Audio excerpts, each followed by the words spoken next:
चलिए बाबा, गाड़ी निकाल लीजिए, देर हो रही है।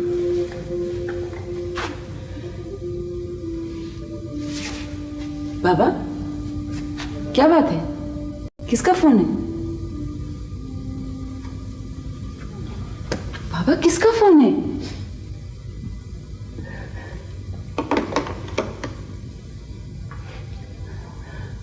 फोन था। रॉन्ग नंबर होगा। चलिए छोड़े, देर हो रही है। देर तो हो गई, बहुत देर हो गई तो काफी वक्त है। वक्त तो था, लेकिन चले गए दोनों। कौन? अस्पताल से फोन था। अकबर मियाँ कह रहे थे कि दोनों बच्चों को एयरपोर्ट पर छोड़कर जाते हुए कार की टक्कर हो गई, बिल्कुल तबाह हो गई। किसकी बात कर रहे हैं आप? फरीदा बीबी और राहिल मियाँ की। गलत सुना होगा आपने। आपको कम सुनाई देता है, कुछ का कुछ सुन लेते हैं आप। मत उठाया करें कोई फोन, मत सुना करें बातें।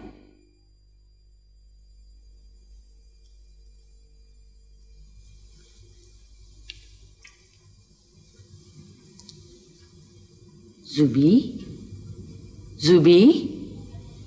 जी बीबी। यहाँ अकेली क्यों बैठी हूँ अंधेरे में? पता ही नहीं चला कब अंधेरा हो गया। मगर अंधेरे में तो नहीं बैठना चाहिए ना बेटा। ये सलामत कहाँ मर गया है? आज घर की बत्तियां क्यों नहीं जलाई इसने?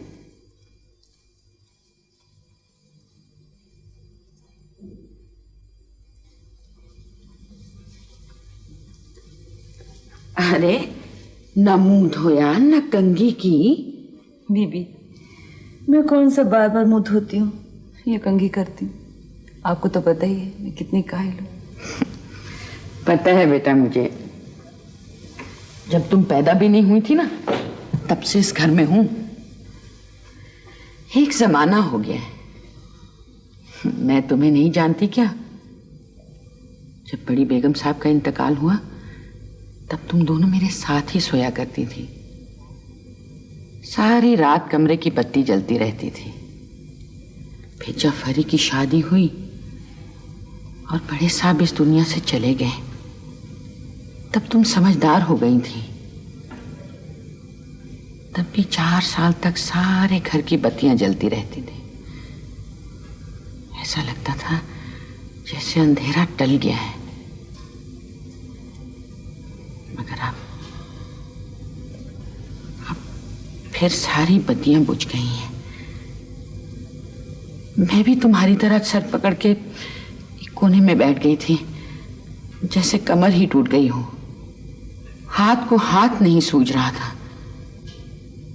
मगर फिर मैंने सोचा, मैं भी कितनी पागल हूं। मेरे पास तो अब भी बहुत उजाला है। तुम हो, ज़ारा है, सनिया है। तुम सबकी रोशनी अब भी बहुत है मेरे बुढ़ापे के लिए, है ना बेटा? हाँ बेबी। अच्छा चलो, मैं खाना लगवाती हूँ, तुम उन दोनों को बुलवाओ। हाँ, सब थोड़ा थोड़ा खा लेंगे ना तो अच्छा होगा।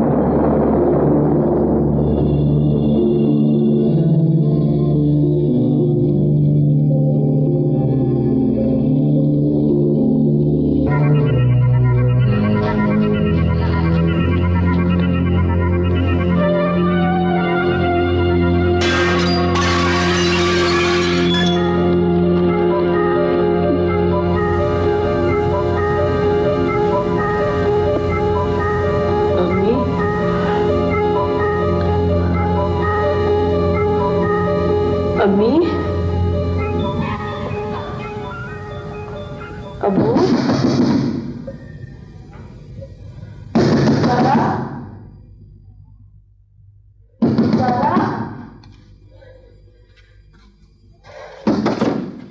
क्या हुआ ज़ारा? मैं ठीक हूँ। क्या हुआ? नहीं, मैं ठीक हूँ बिल्कुल। बेटा, मैं ठीक हूँ बिल्कुल।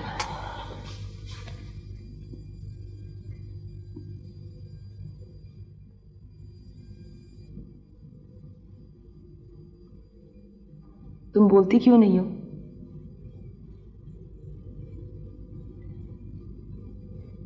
तुम इतना चुप रहती हो ना तो मुझे डर लगने लगता है। सनिया प्लीज, मुझे तंग मत करो, मैं नहीं बात करना चाहती किसी से। तुम ऐसा करोगी तो फिर मैं क्या करूंगी? तो मत बोलो, क्या जरूरत है बोलने की? कौन सुन रहा है? जी मेरा भी यही चाहता है कि मैं सारे जमाने को धक्के देके दूर फेंक दूं, सारी जबानों पर ताले डाल दूं, ताकि ना कोई बोल सके ना कोई देख सके। मगर मैं कुछ नहीं कर सकती क्योंकि मैं तुमसे ज्यादा बुज़दिल हूं। मैं बाबा का दिल नहीं दुखा सकती, बीवी को दुख नहीं दे सकती, आनी को हर्ट नहीं कर सकती। मगर मेरा जी चाहता है मैं जमाने को अच्छी तरह हर्ट करूं, इतना हर्ट करूं, इतना हर्ट करूं जितना हम हुए। मगर इसमें और लोगों का क्या कसूर है? कसूर तो उनका है जो हमसे मिले बगैर चले गए। उन्होंने हमारे साथ अच्छा नहीं किया, बेईमानी की, मैं उन्हें कभी माफ नहीं करूंगी।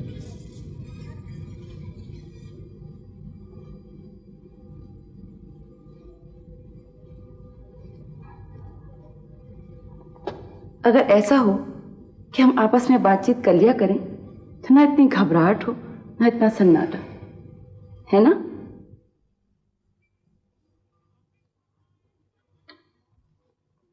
अच्छी नहीं लगी बात? ना भी लगी हो लेकिन करनी तो है। सुना तुमने? वरना मैं तुम दोनों का हश्र कर दूंगी। चलो उठो, तैयार हो जाओ, हम थोड़ी देर के लिए बाहर चलते हैं। खबरदार, जब तुमने मना किया तो 5 मिनट हैं तुम्हारे पास। मैं तैयार होकर आती हूँ। चलो उठो।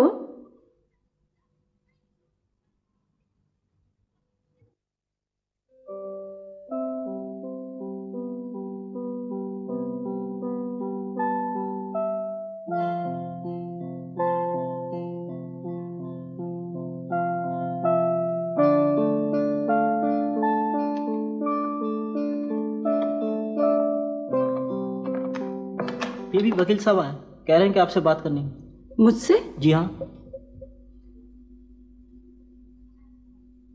उनको बिठाओ, हम आते हैं। अच्छा जी।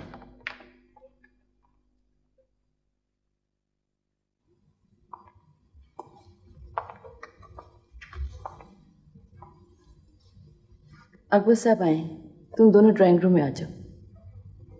हम? क्यों? आनी प्लीज, मैं कहीं किसी के पास नहीं जाऊंगी। वो तुम दोनों से कुछ बात ही करना चाहते हैं। हमने नहीं सुनना, उनसे क्या, उन्होंने जो कुछ कहना है वो आपसे कह दें। कोई हरज नहीं है सुनने में, वो इतनी दूर से इसीलिए तो आए हैं। प्लीज आनी, आप उनसे कह दीजिए कि हमें इस बात से कोई दिलचस्पी नहीं कि हमें क्या मिला है और क्या नहीं। हमने नहीं सुनना। मैं समझती हूँ तुम क्या कहना चाह रही हो, लेकिन जिस तरह वो सब कुछ सुनने में तुम्हें दिलचस्पी नहीं है, मुझे भी नहीं है। और शायद अकबर साहब को भी वो सब कुछ बताना बहुत मुश्किल लग रहा हो, लेकिन कुछ बातें बहुत ज़रूरी होती हैं, उन्हें हम किसी तरह अवॉइड नहीं कर सकते। आप ये फाइलें देख लें। मैं जानता था मगर इतना अंदाजा मुझे नहीं था। तो इसका मतलब है कि आप ठीक समझिए, ये घर और इसकी बेशतर चीजें कर्ज में निकल जाएंगे। लेकिन ये हुआ कैसे? भाई इतने मशहूर फिल्म स्टार थे, 50 से ज्यादा उनके पास फिल्में थी, ये किस तरह मुमकिन है? फिल्म लाइन अजीब जगह है, यहाँ जो कुछ नजर आता है वो अक्सर होता नहीं है, और रुपया जिस तेजी से आता है उसी तेजी से चला भी जाता है। आमदनी चाहे कुछ हो, खर्च चौगने होते हैं। लेकिन इतना कर्ज? कर्ज इस तरह हुआ कि जितनी फिल्में उनके पास थी, इस पे उन्होंने पहले ही कर्ज ले रखा था इस घर के लिए, और घर ऐसा बनाना चाहते थे जैसा उन्होंने सोच रखा था। जाहिर है इस किस्म का घर बनना आसान ना था, पर बेशुमार रुपया खर्च हुआ और वो अपने शौक की तकमील के लिए खर्च करते चले गए। लेकिन अब क्या होगा? जाहिर है 25 लाख का कर्ज उतारना मुमकिन नहीं। जफर साहब जिन्होंने मकान बनवाया वो राहिल साहब के बहुत गहरे दोस्त थे, और लाखों का कर्ज तो उन्हीं का है इस मकान पर। बेहतर यह है कि आप ये मकान उन्हें वापस कर दें। मकान वापस कर दें?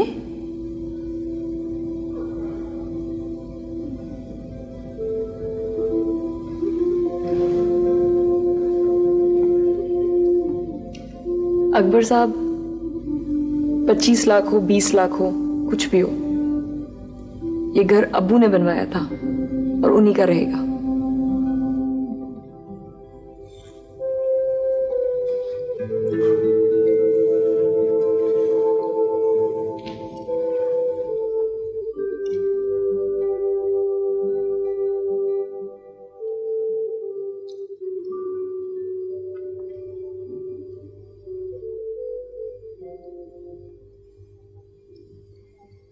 ऐसा करते हैं, कराची चलते हैं।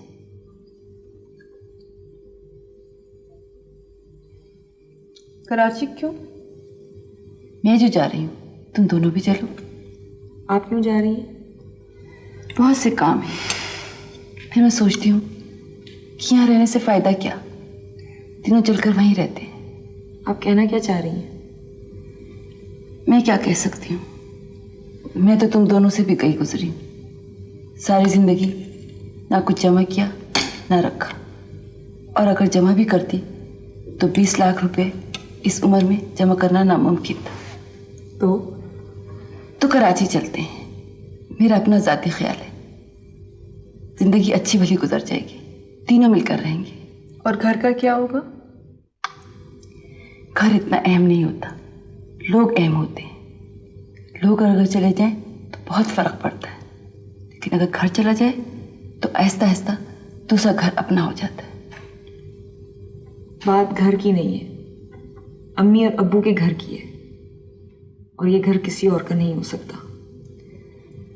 तो फिर हम इतनी बड़ी रकम कहाँ से लाएंगे? मैं अंकल जफर से बात करूंगी, वो अब्बू के दोस्त हैं, इतने अरसे से हमें जानते हैं, कुछ तो ख्याल करेंगे।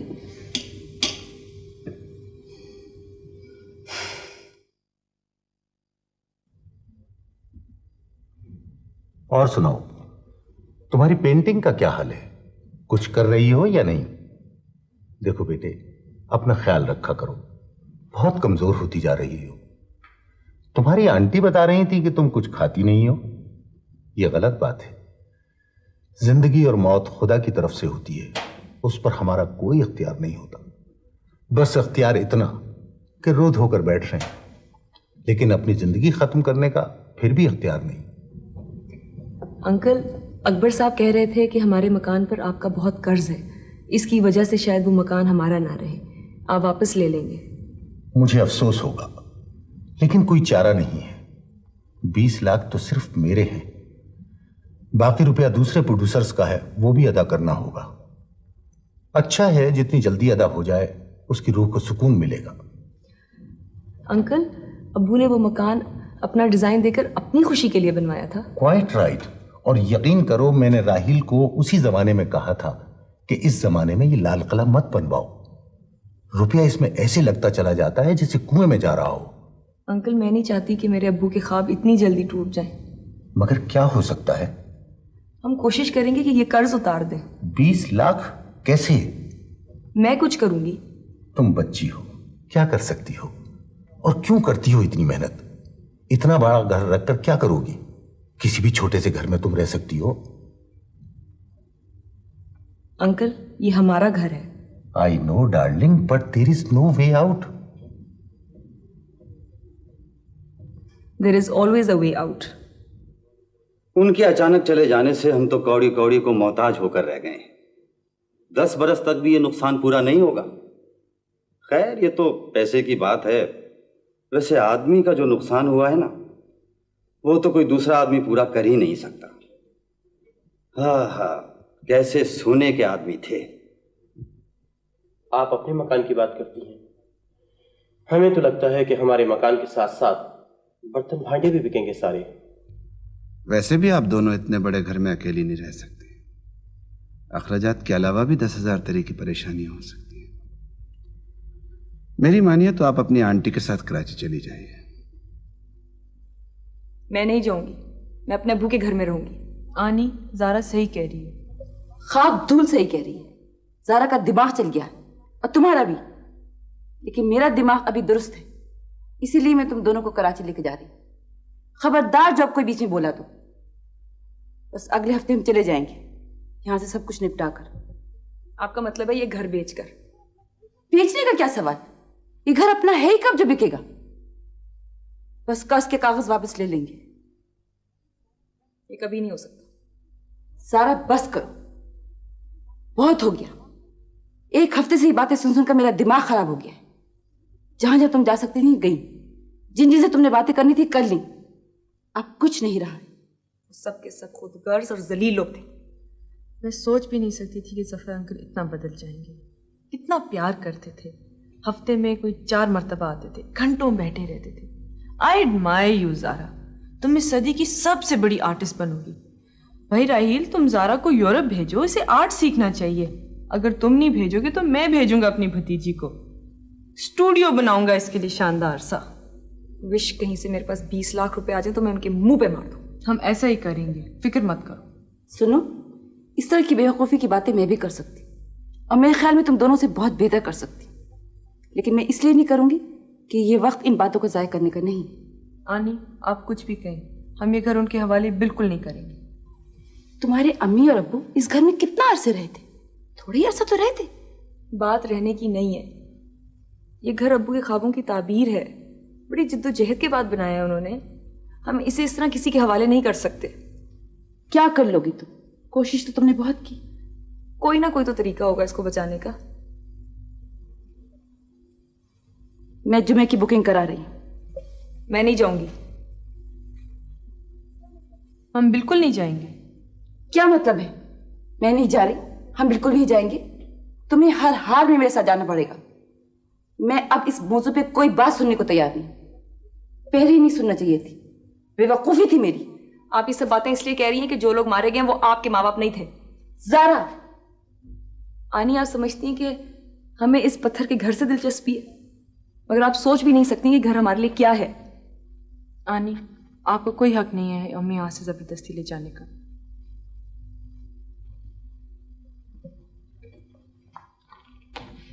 ज़ारा, अगर आप कराची जाने की बात करेंगी तो मैं नहीं सुनूंगी। ज़ारा, बेवकूफ़ी की बातें मत करो। या आप बेवकूफ़ी की बातें इसे इसलिए कह रही हैं कि जो कुछ हम महसूस कर रहे हैं वो आप कभी नहीं कर सकती। ठहरो ज़ारा,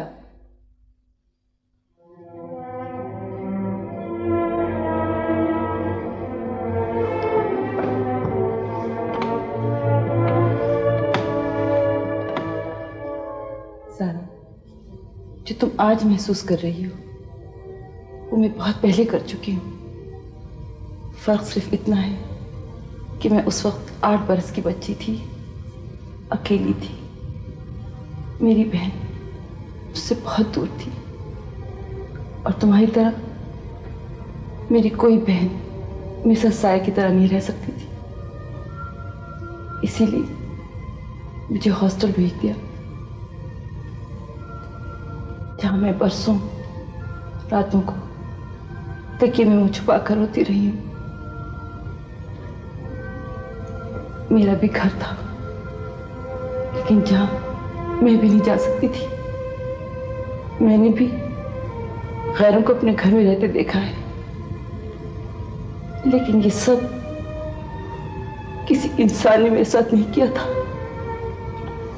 ये तकदीर के फैसले, और तकदीर के फैसलों के आगे अगर हम चाहें भी तो सर नहीं उठा सकते।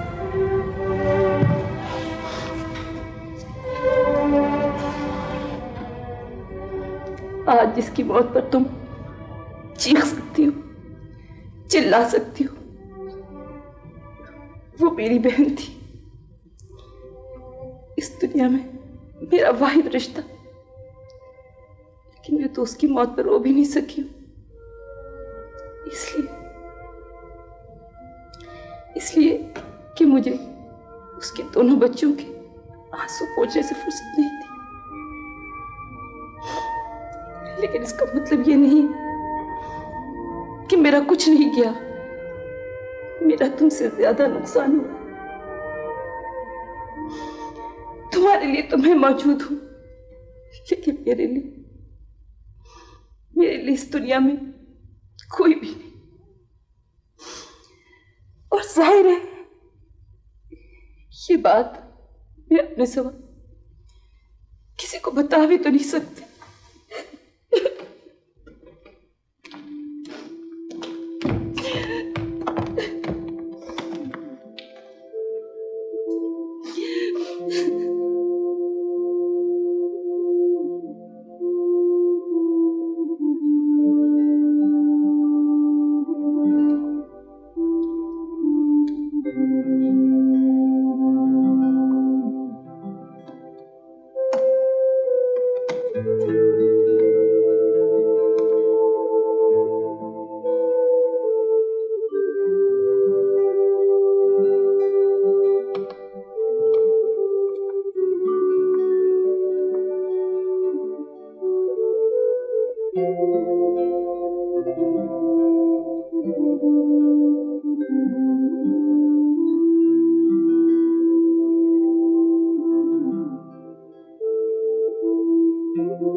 अम्मी कहाँ हैं आप? अम्मी लाइट चली गई। भाई तो इसमें शोर मचाने की क्या बात है?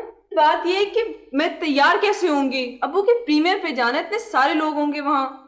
आपकी इत्तला के लिए अर्ज है कि बत्ती आ गई है और आप कोई फिल्म की हीरोइन नहीं है जो आपको देखेंगे सब। अरे वाह, कैसे नहीं देखेंगे? जब मैं अब्बू के साथ इस तरह दाखिल होंगी ना तो हजारों लोगों की नजरें मुझ पर होंगी। और वही हजारों लोग कह रहे होंगे पता नहीं हमने किसकी शक्ल देख लिया। पूरा हफ्ता हमारा किस तरह से गुजरे। बड़ी फजूल हो तुम। मैं अंधेरे में मेकअप कैसे करती? मेकअप करने की तुम्हें कोई जरूरत नहीं है। क्यों? इसलिए कि मुझे मेकअप बिल्कुल पसंद नहीं है और इसलिए कोई फर्क भी नहीं पड़ेगा। नहीं नहीं नहीं, तुम वैसे बहुत प्यारी लग रही हो। सच्ची? आईना देख लो। अरे जरा तुमने कानों में कुछ नहीं पहना? मुझे तो माफ कर, मैं बिल्कुल ठीक हूँ। अरे पहन लो चंदा। नहीं मैं बिल्कुल ठीक। कमाल की बात है, मैं कुछ करती हूँ तो सारे डांटते और आप इसे खुद कह रही है कि पहनो। अच्छा भाई लड़ाई मत करो, जल्दी जल्दी करो। आप तैयार हो गए? जी जनाब। अरे वाह, अरे वाह, अब वहां क्या जाना, यहीं इतने सितारे चमक रहे हैं। बस संभालो मुझे, मैं तो बेहोश होने लगा हूँ। सच्ची अब्बू? भाई कुछ नजर की दुआ पढ़कर फूंक दें, कहीं नजर न लगे मेरे आशियाने को।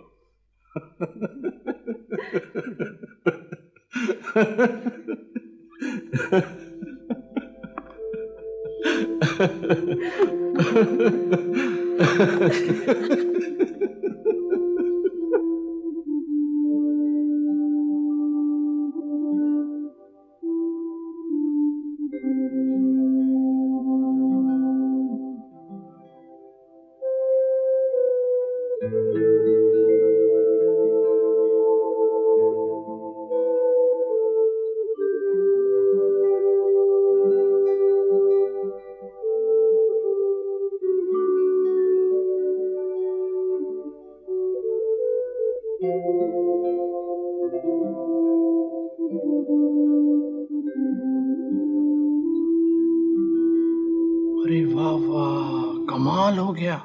ये मेरी बेटी ने तस्वीर बनाई है। अच्छी है ना अब्बू? बहुत अच्छी है, इतनी अच्छी तो मैं भी नहीं बना सकता हूँ। पर जरा थोड़ी सी गंदी हो गई है। कहाँ गंदी हुई है, ये तो बहुत प्यारी तस्वीर है। मैं इसे फ्रेम करके अपने कमरे में लगवाऊंगा। वैसे बेटा ये कौन कौन है? ये अम्मी है, ये जो है अब्बू है और ये सनिया है। भाई वाह वाह वाह वाह, कैसे फर्स्ट क्लास अम्मी अब्बू बनाए हैं तुमने। मैं इतनी खुश हूँ, इतनी खुश हूँ। You are really fantastic my love.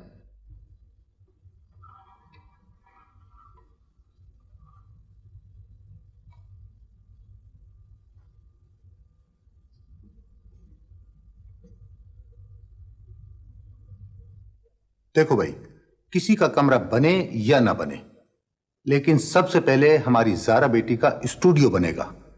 अरे तुम देखना तो सही, तुम्हारा अंकल कैसा शानदार स्टूडियो बनवाता है तुम्हारे लिए।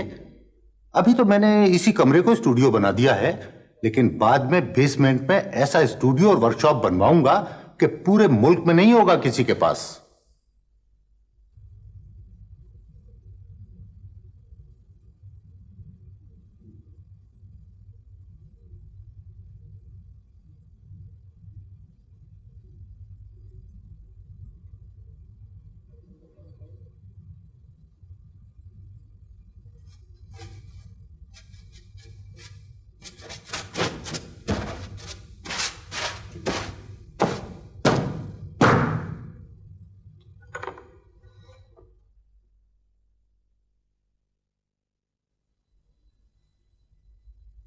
टाइम क्या हुए?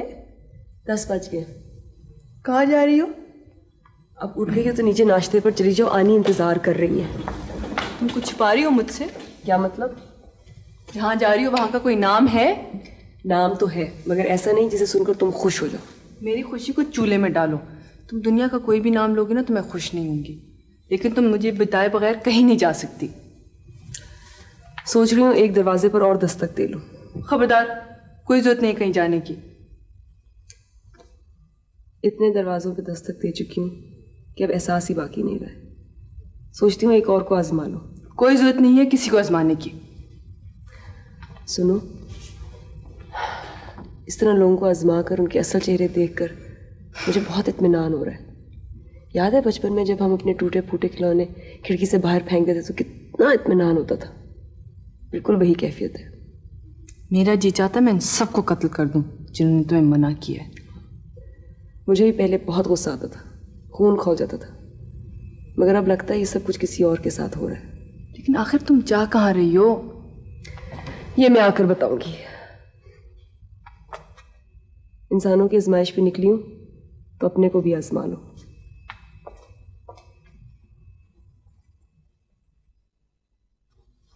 मुझे बुलाया था जी? हाँ सलामत, बैठो। मैंने सोचा है कि अब हम यहाँ से चले जाएं। इतने बड़े घर में दोनों अकेले कैसे रहेंगी? ना जी, जब तक हम इधर अकेले कैसे होंगे? साहब के बाद तो खुदा पाक की कसम हमने घर के बाहर कदम नहीं रखा। पहले की बात और थी, थोड़ी देर बाद घुमा फिरी कर लिया करते थे तो बीबी फौरन फूंक दिया करती थी बेगम साहब कान में, मगर अब तो बेबी लोग के लिए जान हाजिर है। बहुत मेहरबानी तुम्हारी। मुझे पता है कि तुम कितना ख्याल रखते हो, लेकिन मैंने सोचा है कि मैं लड़कियों को अपने साथ ले जाऊंगी। मैं भी तो साथ जाऊंगा जी। हाँ हाँ, जब तुम कराची आओगे तो हमसे जरूर मिलना, बहुत खुशी होगी मिलकर। आपका मतलब है कि? नहीं जी नहीं, ये आप कैसी बातें कह रही हैं? क्या बकबक कर रहा है? तुझे कितनी दफा कहा है कि तमीज से बात किया कर। और क्या, बीबी की भी छुट्टी हो जाएगी अब? क्या कहा? क्या कहा? तू मेरी यहाँ से छुट्टी कराएगा, मैं तेरी दुनिया से छुट्टी करा दूंगी। क्यों? आपकी छुट्टी क्यों नहीं हो सकती? मेरी क्यों हो सकती है? सलामत, सुनो तो सही। अरे बेटा, मैं इसको सुनाती हूँ। मेरी किस लिए छुट्टी नहीं हो सकती? ये मेरा घर है, 35 साल से मैं यहाँ हूँ। इन दोनों बच्चों को मैंने अपने हाथों से पाला है। तो इसमें मेरा क्या कसूर है? पहले आप पैदा हो गई थी, मैं भी जो बड़ा होता तो यही होता। सलामत, समझने की कोशिश करो। जी मेरी समझ में नहीं आ रही है बात। अब हालात बदल गए हैं। तो बस मेरे हालात बदल गए। आप देख लीजिएगा, मेरे बगैर ना ज़ारा बीबी रहेंगी और ना सनिया बीबी, क्योंकि इन दोनों के बाहर के काम मैं ही तो करता हूँ। हाँ हाँ, तेरे बगैर तो दुनिया नहीं चल सकती। किसी घड़ियाल की औलाद है, तू ही चलाएगा सबको। बीबी, सलामत वाकई बहुत अच्छा है, लेकिन हमारी भी मजबूरी है। अरे बेटा, मजबूरी तो है, लेकिन इसकी समझ हो तो इसकी समझ में आए ना। हाँ हाँ, मैं तो बेवकूफ हूँ, गैर हूँ सबके लिए। सलामत प्लीज। बीबी, आप इस तरह ना कहें। बीबी को कोई नहीं निकाला, ना काम करती ना कुछ। खबरदार खबरदार, जो मेरा नाम लिया हो तो मेरा नाम क्यों लेती हो? आनी, सलामत को कौन निकाल रहे? मैंने सोचा था कि अब हम कराची जा रहे हैं तो मेरा मतलब है कि वहां सब कैसे रहेंगे। मगर कराची कौन जा रहा है? ना ज़ारा ना मैं।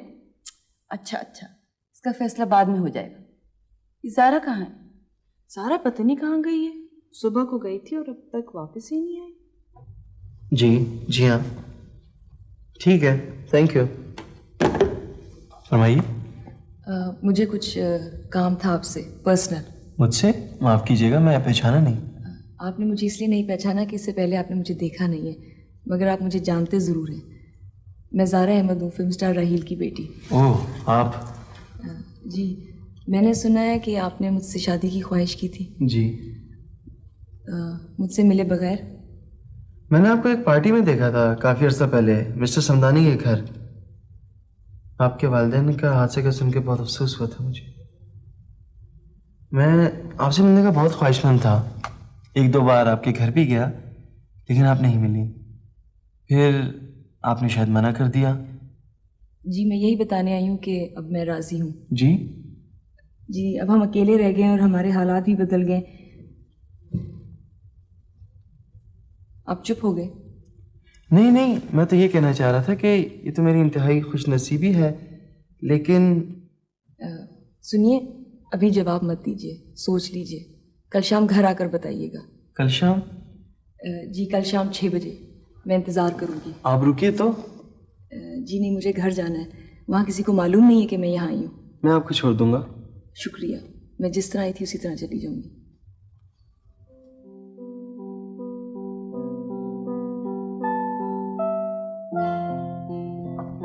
हेलो आनी, कहाँ से आ रही हो? मैं ज़रा सैर को गई थी। I am not a fool Zara Ahmed, please stop it. I am sorry. सुनो ज़ारा, मैं तुमसे एक बात करना चाहती हूँ। नॉट अगेन, फिर कभी सही। मैं वो बात नहीं कर रही। आनी, मैं कोई भी बात नहीं सुनना चाहती, प्लीज़।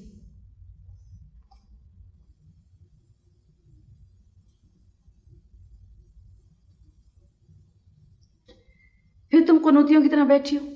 जहर लग रही हो मुझे, जिस दरख्त पर कोई उदास उल्लू लटक रहा हो। आनी, आप ज़ारा को समझा लें, वो बिल्कुल बदल गई है, बहुत खुफिया हो गई है। क्या किया है उसने? पहले हर बात मुझे बताती थी, अब बिल्कुल नहीं बताती। कोई बात ही नहीं करती, बहुत कम बोलती है।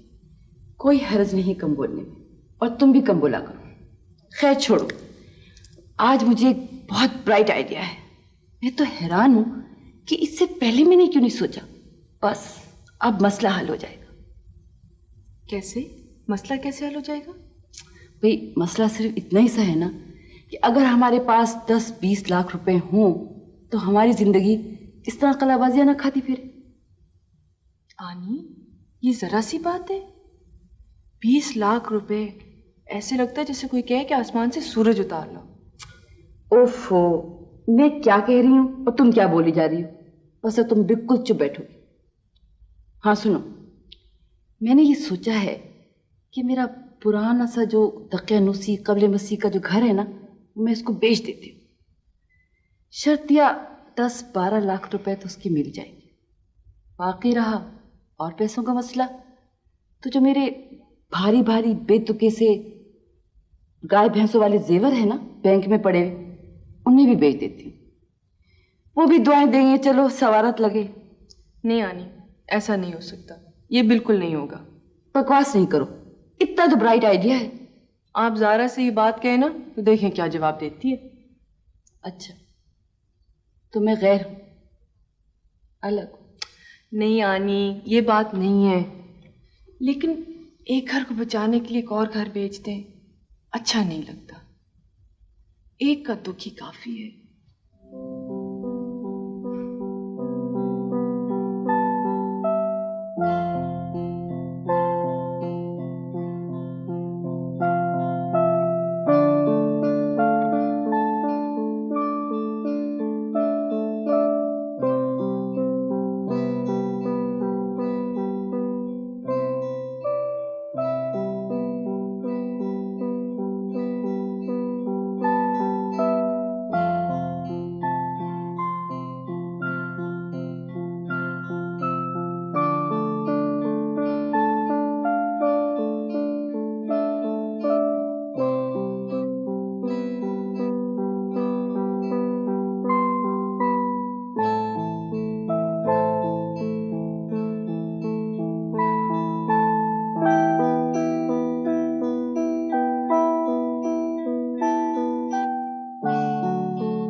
आनी इस तरह टहल टहल के क्या सारी मुसीबतों को कुचल डालेंगी?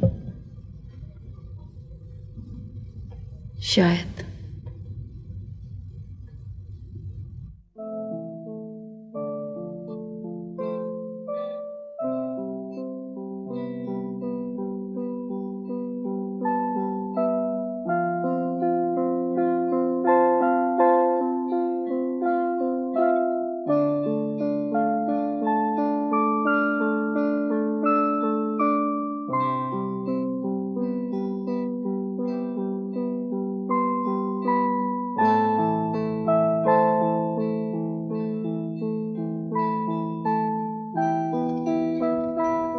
बेटा चाय पियोगी? हाँ बेबी, बना ले।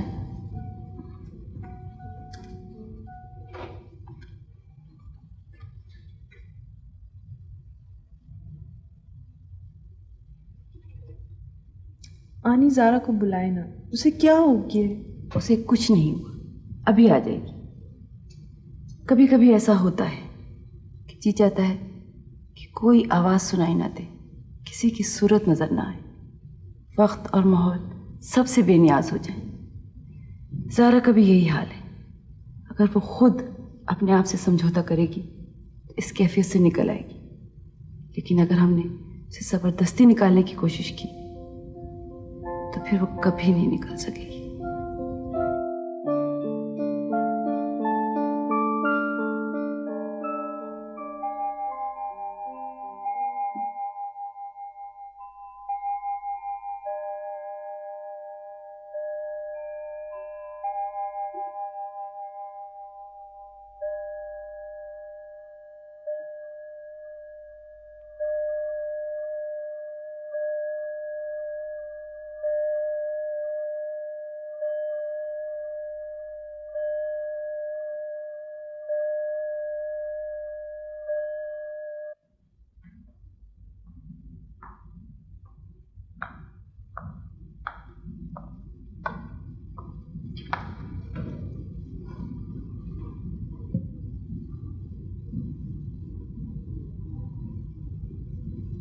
आनी, अंकल अकबर को कल बुला लीजिए। मैंने फैसला कर लिया, हम लोग कराची जाएंगे।